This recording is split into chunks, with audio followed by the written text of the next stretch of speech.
Yo, what is up, guys? James Carter TV here to discuss the USA beating Ghana 2-1. That is right. I will be making some videos throughout this 2014 FIFA World Cup.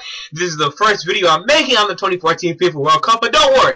I do know what I'm talking about. Now, if you've never seen me before, make sure to subscribe because I will be making videos throughout the 2014 World Cup. Firstly, worrying about the United States because that's where I'm from. That's my country. That's my nationality. That's what I'm going to be first concerned about.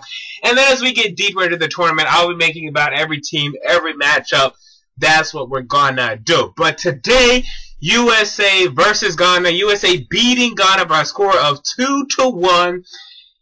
And what a game. What a second half, really. Heart-wrenching for me because me being a fan of the U.S., and the U.S. being up 1-0 throughout most of the second half, throughout most of the game, really, it's heart-wrenching. And because they settled into a kind of prevent defense. They were worried about stopping Ghana from scoring. And then ultimately that didn't work because Ghana did score. It took a while for Ghana to score, but Ghana did score. But that was all set up because of one thing. And that was the Clint Dempsey score with only 34 seconds into the game. Clint Dempsey, the best player. I mean, maybe Michael Bradley, maybe you can Tim Howard, but you know he's goalkeeper. So, but Clint Dempsey, arguably the best player on this U.S. squad, putting the U.S. up 1-0 against these Ghanans. Okay, that they lost to in 2006, lost to in 2010.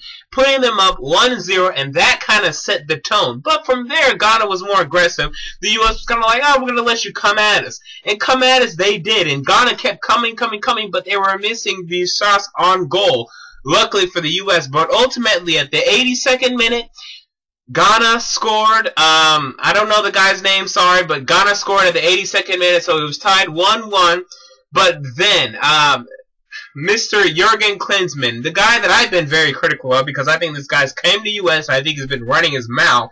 I don't like all the stuff he's been saying, but hey, Jurgen Klinsmann has been teaching these guys about set plays and the corner kicks and fundamentals, and that came into play as he substituted in Zuzi. I'm not sure his first name, but Zuzi, who came in and gave an excellent corner kick that got right to John Brooks, who headed it into the goal at the 86th minute. An absolutely phenomenal goal, a U.S. miracle, so American-like. It's just never give up. Okay, we made a mistake. Let's come back and let's hit you again. This is the U.S. mentality, and it's just so fun to watch, so entertaining. This is why people say, oh, soccer sucks. Well, if you watch the last 10 minutes of this game, and last 15, 20, and you have the emotional and heart-wrenching up and down roller coaster, you know that, hey, soccer can be very entertaining at times, especially when you're rooting for a team like the U.S. that, yes, is the big underdog in this group. No one expects the U.S. to come out of this group. No one expected them to even win this game. It was very up and down. I thought the U.S. was going to win this game. I thought it was going to be by a score of 2-1, so I was exactly right on that. I thought that it could be a tie. But here we are. U.S. wins 2-1. What were your thoughts on that? Sorry if you're Ghanaian. Is it Ghanaian or is it Ghanan? See, it's kind of complicated because you have the A at the end. But U.S.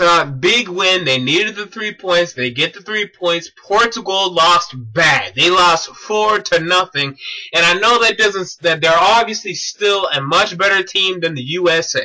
But it does give the U.S. hope that maybe we can tie with these kids. And if we can tie with these kids, and if we maybe could challenge these kids, then we could get out of this group stage. Huge 3 points for the United States of America. Can't wait to see what happens next. Until next time, I'm out. Peace.